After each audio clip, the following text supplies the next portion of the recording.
All right, ready for this?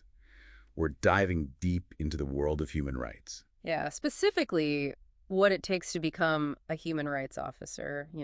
More than just a job description, though, right? Definitely not. We're going in-depth with RoleCatcher's career guide. It's pretty eye-opening stuff, actually. Really? Yeah, what's striking is how the whole field has shifted.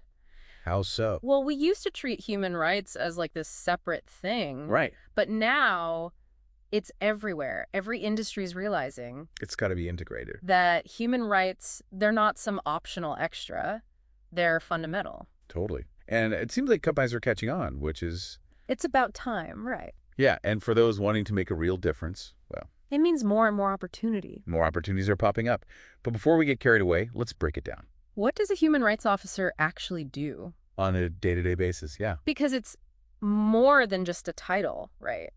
And RoleCatcher gets into the nitty-gritty. They really do. It's not always easy to hear. Yeah, no sugarcoating. We're talking investigating serious stuff. Violations, abuses, Like, imagine uncovering a company exploiting workers overseas. that kind of thing. And you're not just reading reports in an office somewhere. Yeah, You're on the ground interviewing victims. talking to those responsible, maybe working with local organizations. Wow. Gathering evidence, building a case. Presenting it, making sure it's heard. Exactly. Yeah. It's demanding, emotionally charged. Takes a certain kind of person, I imagine. It does. What are your thoughts on all this? To be honest, it's making me realize this job, it takes real strength. Inner strength. Yeah. Not just knowing the laws, but Right. the empathy to connect with people who are hurting. And the resilience to keep going when things get tough. Exactly. Yeah. Resilience. Because you're facing some harsh realities. You are. It's not a job for everyone. Not for the faint of heart. So it's intense, it's impactful. But what about the day-to-day? Work environment itself. Yeah. Is it all boardrooms and meetings or what? Well, RoleCatcher gives a pretty clear picture. Okay. You might have an office space, sure.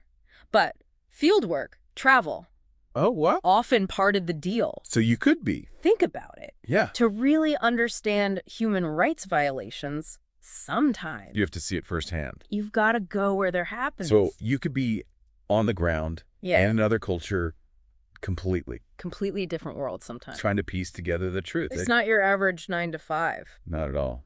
Sounds like a crash course in what? Cultural sensitivity, diplomacy. All rolled into one. Wow. But with these situations, there's got to be pros and cons, right? Oh, absolutely. What does RoleCatcher say about the ups and downs of this career?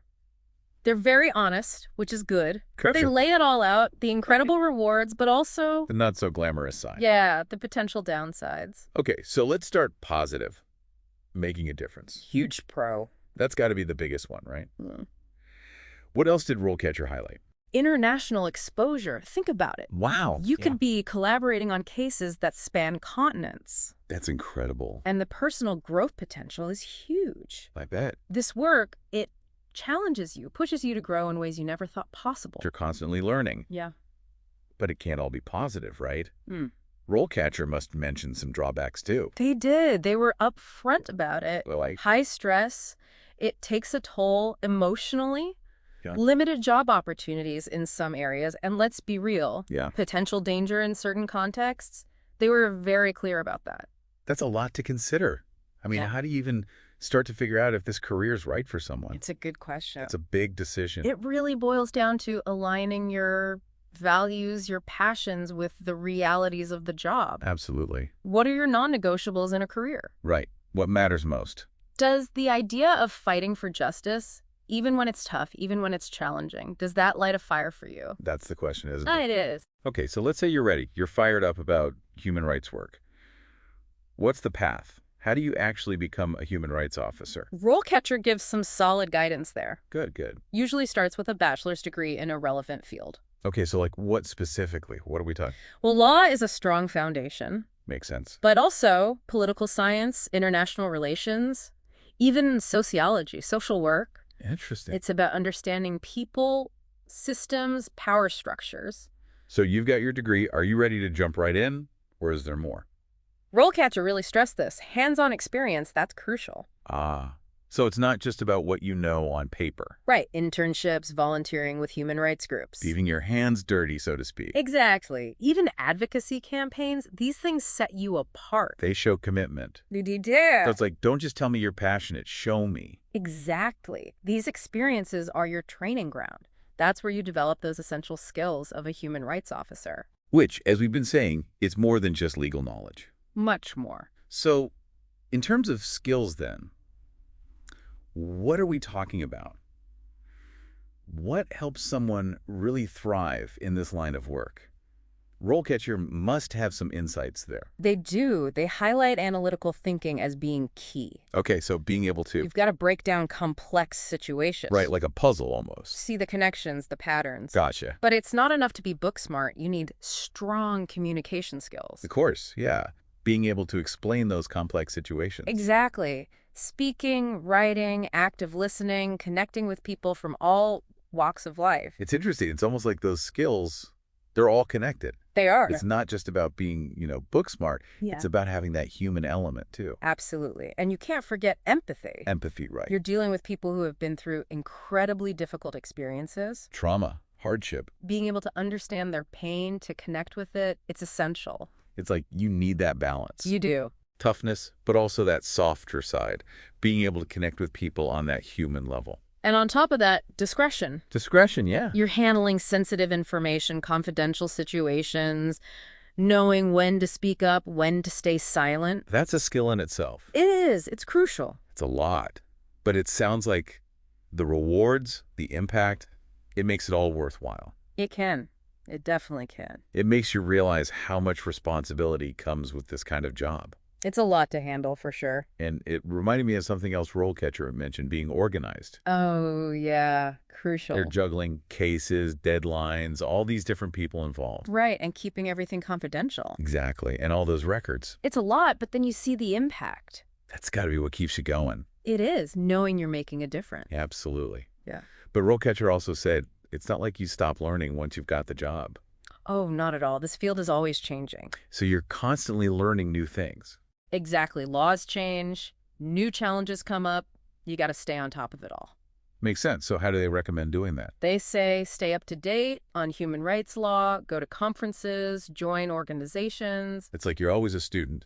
In a way, yeah. But let's switch gears for a sec. Talk about actually getting the job. Because even with the passion, the skills, landing that first human rights job, It can be tough. it's competitive out there. Yeah. So you've got the degree, the experience, the passion, then what? That's where RoleCatcher's tools are really useful. Okay, so they're not just about understanding the job. Right. They actually help you get hired. How so? They've got this whole platform, a CV builder, interview prep. They even connect to job boards. So they're with you every step of the way. Pretty much. And they use AI to make it even better. Yeah, they have this thing that analyzes your CV, No way. gives you feedback, tells you how to make it stand out. That's amazing. It's like having a personal coach. Right. And their interview prep is incredible. What do they do? They've got this huge database of practice questions. Wow. And they're specific to the job you want. So you're not just practicing general stuff. Exactly. You can go into the interview feeling prepared. Confident. Yeah. And they even have this AI feature where you record yourself answering the questions. And then what?